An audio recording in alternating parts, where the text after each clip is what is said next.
Squiz Kids acknowledges the traditional owners of the lands on which we podcast, the Turrbal and Gadigal people. Squiz Kids! It's your daily news fix. Fun, free, fresh. Hello and welcome to Squiz Kids Today, your fresh take on what's happening in the world around you. I'm Amanda Bauer. It's Tuesday, January 31. In Squiz Kids Today, a green glowing comet is headed for Australia, the Russian Olympic debate, throwing food for Lunar New Year, and a feathered fossil find. That's what's making news, kids style. The lowdown. Have your parents been nagging you to get to bed early this week? Well, make sure they listen to the podcast today because you should totally be allowed to stay up late tomorrow night. That's because comet C/2022E3 open brackets ZTF close brackets, a mouthful better known as the Green Comet, will be passing close to Earth this week. Its last flyby was 50,000 years ago. Neanderthals might have been watching. A comet is a cosmic snowball of ice, gas, and dust, and it's the size of a small town. The Green Comet was discovered early last year, and it's had a fuzzy green tail ever since its perihelion, a fancy word for when it gets closest to the sun. As the icy exterior melts, it causes glowing green gases to fly into space. Cool. Lucky for us, just when the Green Comet reaches its perigee, another fancy word meaning when it is closest to Earth, it will be over Australia. The best way to see it will be on Wednesday and Thursday with binoculars or a telescope. It's possible that if the skies are clear, you might be able to spot the glowing Green Comet with your naked eye, but why take the chance? 50,000 years is a long time to wait for its next visit. Oh, there we have it, the classroom companion clarion, reminding educators everywhere that each day the Squiz Kids team of teachers prepares free, differentiated, curriculum-aligned resources connected to our podcasts. Today, kids are going to be identifying the main idea and supporting details of the lowdown, as well as imagining those Neanderthals watching the Green Comet. Sign up for free membership on our website or at the link in your episode notes.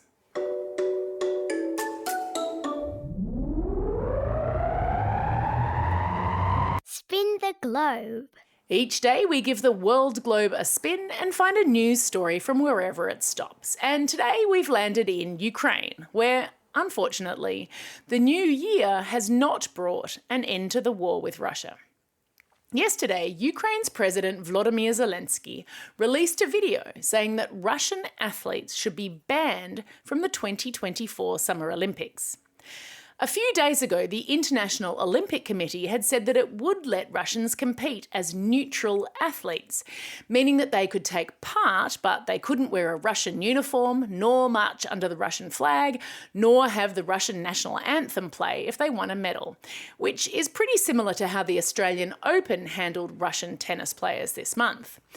The Olympic Committee believes that no athlete should be stopped from competing just because of their passport.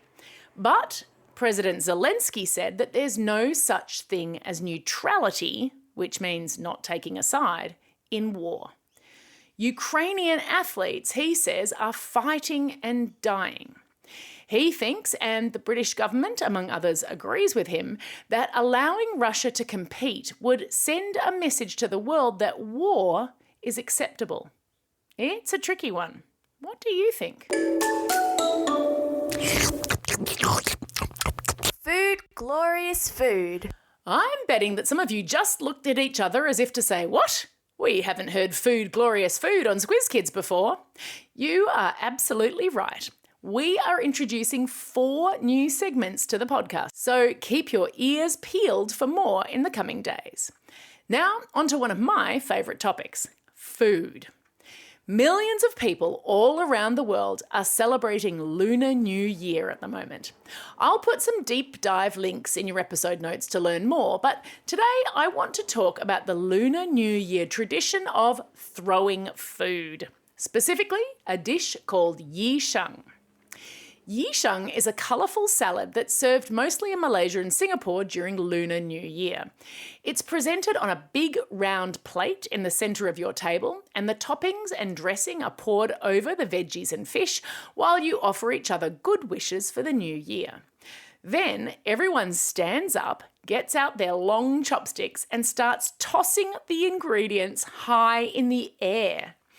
Each part of the salad is connected to different kinds of good things, health, wealth, happiness, and supposedly the higher you chuck those foods while you mix the salad, the more luck you'll have in the coming year.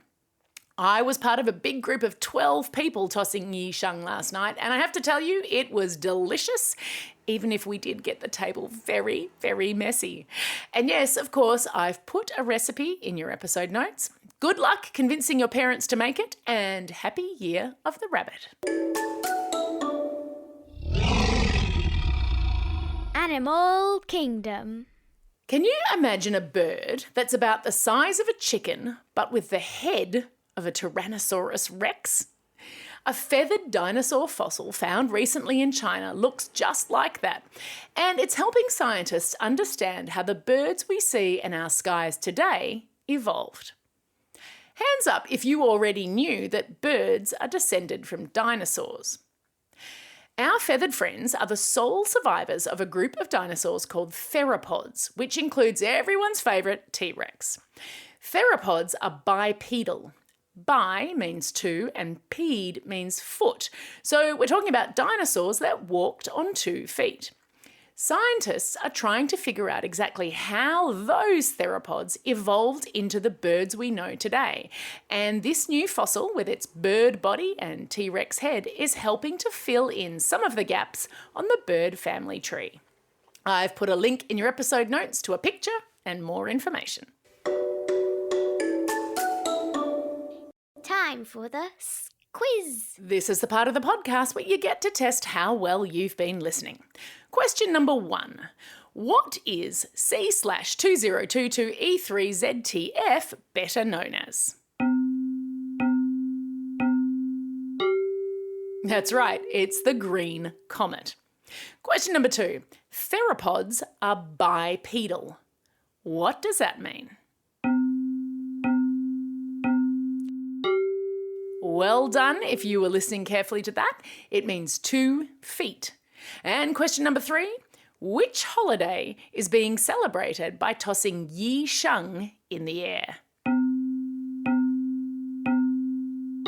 That's right, it's Lunar New Year.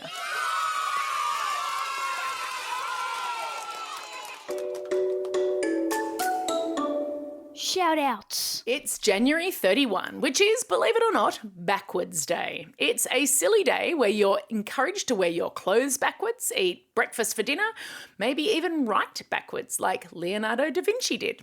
Check your episode notes for more ideas. It's also a special day for these Squiz Kids celebrating a birthday today. Alessia from Dianella and Finn from Petersham. And because we have been off on school holidays for all of January and we don't want any January babies missing out on their shout out, we're going to be doing belated birthday shout outs for the rest of this week. So here goes. Belated birthday wishes to Kai from Freshwater Creek, Chloe and Nandini from Forest Lake, Sally from Vermont South, Catherine from Surrey Hills, Chloe from Everton Hills, Larissa from Sydney, Jarmid, Noah and Xander from Ashmont, Tommy from Winston Hills, Mira from Belmont, Ling from Melbourne, Connor from Braveview, Lorelei from Bowral, Hannah from Singapore and Tyler, listening over in Taipei. And finally, a special shout out to Remy in Perth, who I understand loves our kids versus adult quizzes that come out every Saturday. I hope you'll listen carefully this week, Remy, because Saturday's quiz will be all about this week's news. Don't forget, if you've got a birthday coming up and you want a shout out, or if you want a classroom shout out, drop us a line at squizkids@thesquiz.com.au, or even easier, fill out the form on our website. That's all we have time for. Thanks for listening to Squiz Kids today. We'll be back again tomorrow. In the meantime, get out there and have a most excellent day. Over and out.